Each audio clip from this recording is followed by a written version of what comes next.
Pilates is a method of body conditioning designed to create a balanced body. It trains for natural, effective, and correct movement through a set of specific principles. The first of these is concentration. And concentration is all about awareness. That means being aware and paying attention. So we have to start with our attention, focusing in and letting that mind-body connection happen. It starts right there. And with that connection, we are focused inward, focused on what we're doing, and much more efficient and capable of doing a correct exercise.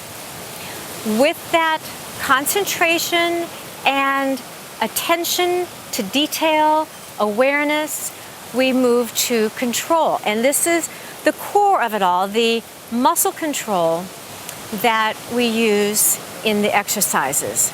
And one of the hardest aspects of the exercises for most people to understand and grasp is how to have that muscle control and strength without creating tension and hardness in the body.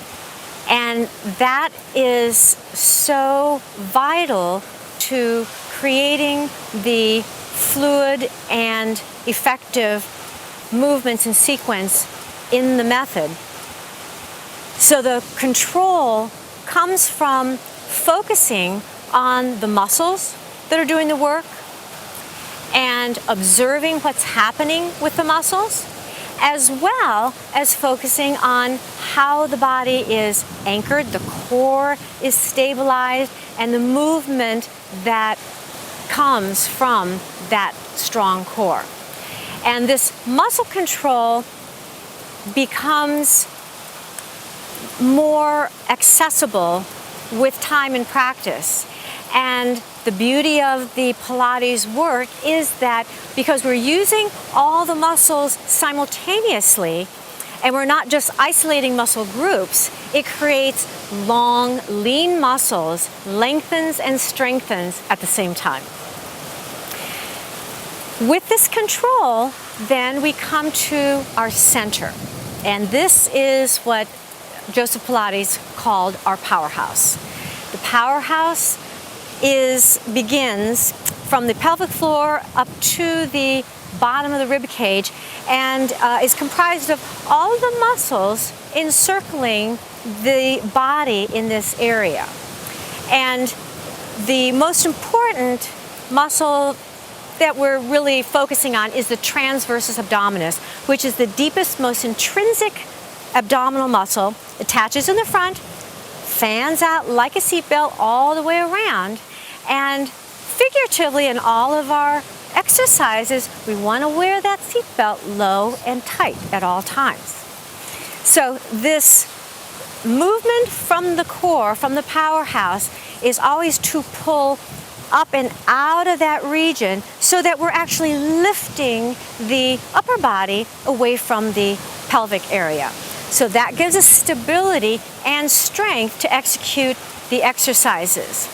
And the powerhouse is used to stabilize the body. And it is from this center, from the powerhouse, that we move energy out into the extremities and move the limbs. And as we learn to use the powerhouse, we initiate all action from the core. And as we call this drawing the navel into the spine, and that begins our movement into our C curve, which many of the Pilates exercises utilize to keep that strong abdominal work. And that means pulling the navel in and up, letting the head nod down, the back of the neck to lengthen or the head float, and the C curve come in the upper body. Holding that position in many of the exercises helps to fire, train, strengthen all of the abdominal muscles. at the same time, it also strengthens the lower back muscles, which for many people are very weak. And so the core strengthening effect from these exercises just goes all the way around the body. The next principle is fluidity of motion, grace of motion. And this follows the concentration, the mind-body connection, the control of the muscles, the center, the work of the powerhouse. And when the muscles are doing their work, we're focused and we know what we're doing, then the exercises are put together in a sequence and in a dynamic flow where they're all connected. And eventually, when one learns the proper execution of the exercises, then it all becomes like a very long, fluid dance.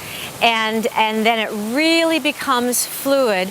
And at that point, we really have the mat work series. With that grace of motion, we must have precision. We have to have precise action, precise movement, details, and all of the instructions, all of the actions in Pilates mat work is there for a reason.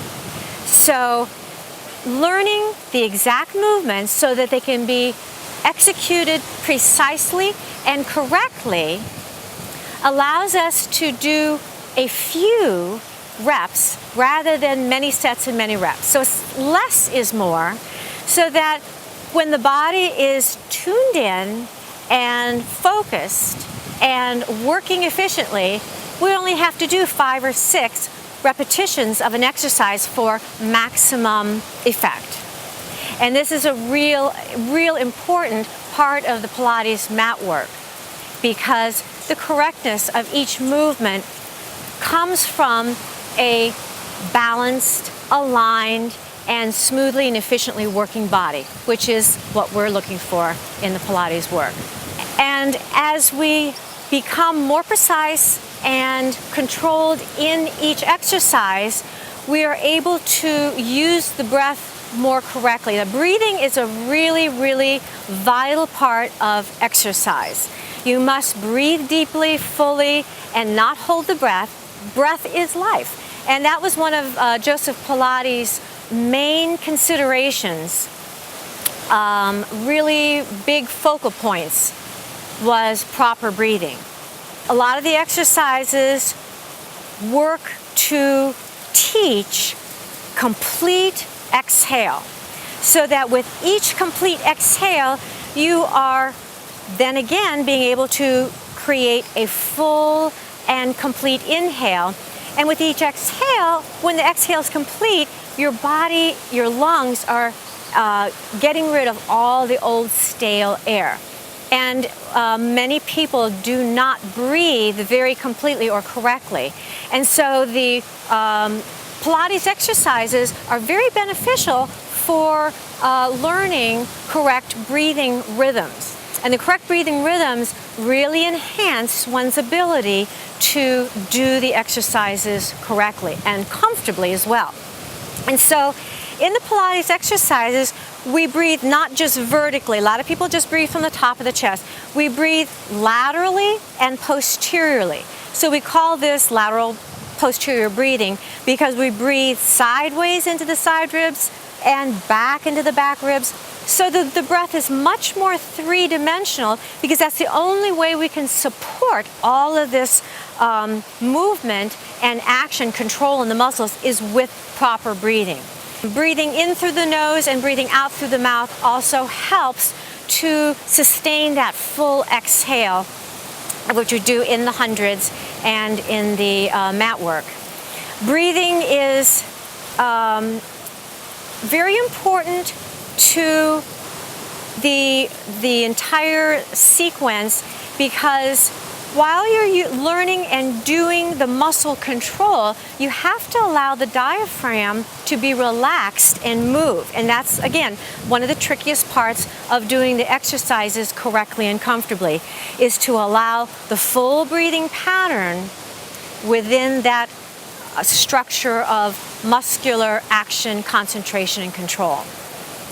And then, when we have all of those pieces together, then we can go back to the mind and the visualization or the imagination, so that we really make this a mind-body exercise and allow the mind to think and create an action, and then allow that connection into the body so that the body can manifest that action.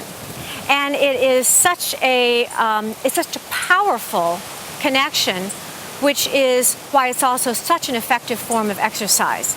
So that visual imagery is really important. So in a lot of the exercises, there is a visual cue, an image to think of, and those really can enhance the actual muscle control and execution of the exercise.